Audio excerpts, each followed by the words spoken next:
First things first. If you want to be successful in life, you must have a sharp conscience of priorities, not to allow anything to distract you and to take you out of your priorities. Nowadays, an enemy does not need to destroy you. They only need to distract you so that you may build nothing out of the things you want. Let's understand this from a biblical context, from the story of Nehemiah. Nehemiah's story is one of my favorite in the Holy Scripture because he was a leader, he was a man who realized many achievements in days that the people of Israel were destroyed in ashes.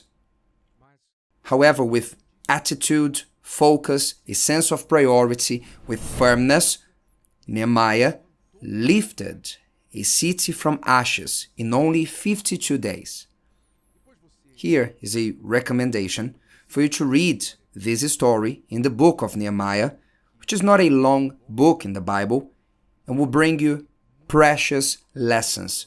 We're going to draw 3 lessons from chapter 6, right at the start, that says that when Nehemiah was busy rebuilding the walls of Jerusalem, Jerusalem was destroyed and burnt to the ground, so he came to rebuild the walls. Meanwhile, the enemies of Jerusalem and of Nehemiah called him 4 times at least, invited him, Nehemiah, to have a chat over some coffee or tea. The intention of the enemies was clear: to take him out of the work, out of his work, his focus, his priority. What was Nehemiah's response? You can read in verse 3, chapter 6. After receiving the invitation, so I sent messengers to them saying, Nehemiah writes, I am doing a great work, so that I cannot come down. Why should the work cease, while I leave it and go down to you? Which means, Nehemiah understood that not every invitation requires our attention. Take note of this. Not every invitation that we receive requires our attention or our yes. And you know that there are many people who find it hard to say no. They can't say no because they don't want to displease the other. They want people's approval. They feel afraid of being in bad terms with people, so they don't have the courage to say no, and they keep saying yes and yes after yeses, and they don't realize that distraction, it is a weapon against someone who is doing something important or relevant. Distraction diverts us from what's most important. And this distraction, at times, it comes in the form of an unexpected invitation. Nehemiah was doing something great and important, and the enemies did not want that work to be concluded. So what did they try? In many ways, they tried to stop that work. They couldn't do it by force. So what did they do? They tried to do it in a polite way, in a disguised way, scheduling a meeting in a very polite way, trying to take Nehemiah from what was important. Like a doctor performing a surgery and someone invites him to drink some coffee. Leave the patient there and let's drink some coffee. Does it make any sense? No, the doctor has something more important to deal with. So he needs to learn to say no to all distractions. So often, you are performing a surgery and someone wants to take you out of it. You're doing something very great and important and someone wants to shift your focus. So you must understand that not all invitation requires your presence. Not every meeting you are invited to attend is strategic or important. Not every request requires your answer for you to go lower on your own standards just because you were criticized. And not all provocation that you receive requires an answer. Oh, I can't leave this the way it is. How many are controlled by their anger because they have their buttons pushed, and with their reactions allow those who push their buttons to control them. So you always must ask yourself, this which is requiring my attention, does it make it closer or further from my priorities? Does it make it closer or further from my mission, from what I need to accomplish, the walls that I'm building? Walls in the sense of something very important. Second lesson, when we have a clear mission, clarity about what we want to accomplish, then we find it easy to say no. Nehemiah knew two things. He knew what he was doing, and he knew the value of what he was doing. That's why when he answered to the invitation of his enemies, he said, I'm doing a great work. He didn't say, maybe, perhaps on another day, I'll think about it. He didn't give a polite answer. No, he was straight to the point. What I'm doing is very important, and I'm sorry, I cannot go down.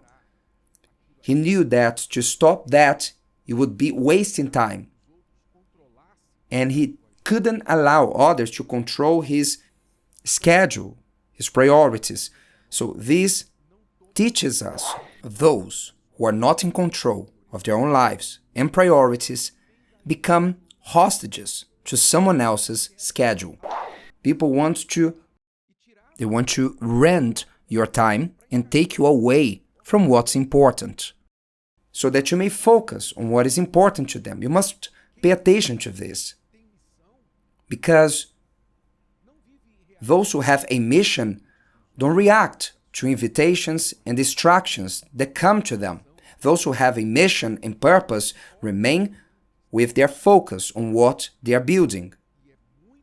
And they are very selective with what they spend their time with. Nehemiah had a wall to build, and this wall here was an important wall because it was a protective wall, like a shield. The cities had to have a wall around its perimeter to protect them from enemies. When the enemies attacked Jerusalem, the first thing they did was to bring down the walls. You wouldn't live in a house without walls, without a gate. You wouldn't live in a place with no walls. Likewise, in our lives, we need to build certain walls that will set certain perimeters. I will not allow these to enter my house. We need to have this sense of limit to protect our time, marriage. This I don't allow in my house. This content I will not watch. I will not allow my children to watch this. I will not allow this in my mobile phone. We need to have walls in many parts of our lives. People like to say, which is a nice speech, we need to build more bridges and not walls. Yes, indeed. We need to build bridges at some time. Not because walls are not important.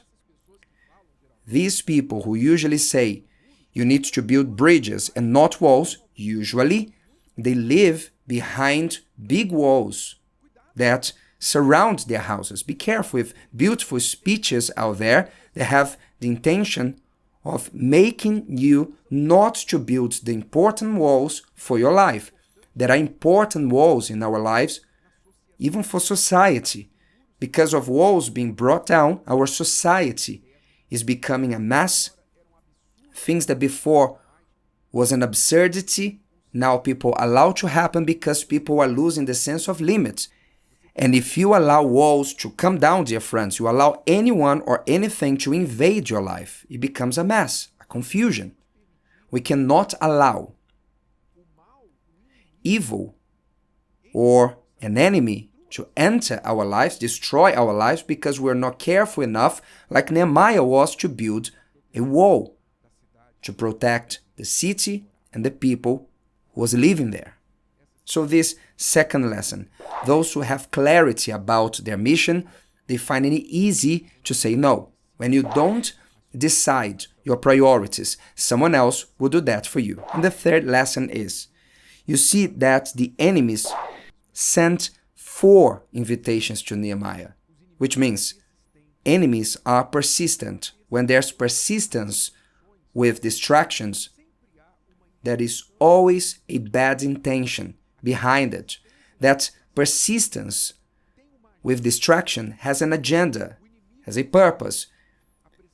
The repetitive temptation that once you said, no, I won't give in to it, and then after a while it comes back with a different shape, a different form, like mobile phones notifications. You listen to a noise, you ignore it, but soon another one comes, soon it vibrates, and then you grab your phone and the distraction overcomes you. These are temptations and the enemies who often insist to take you out of your focus, and by persistence, they win. So it's not enough to say once, twice, or 3 times, and on the 4th or 5th, you just say yes, you lost.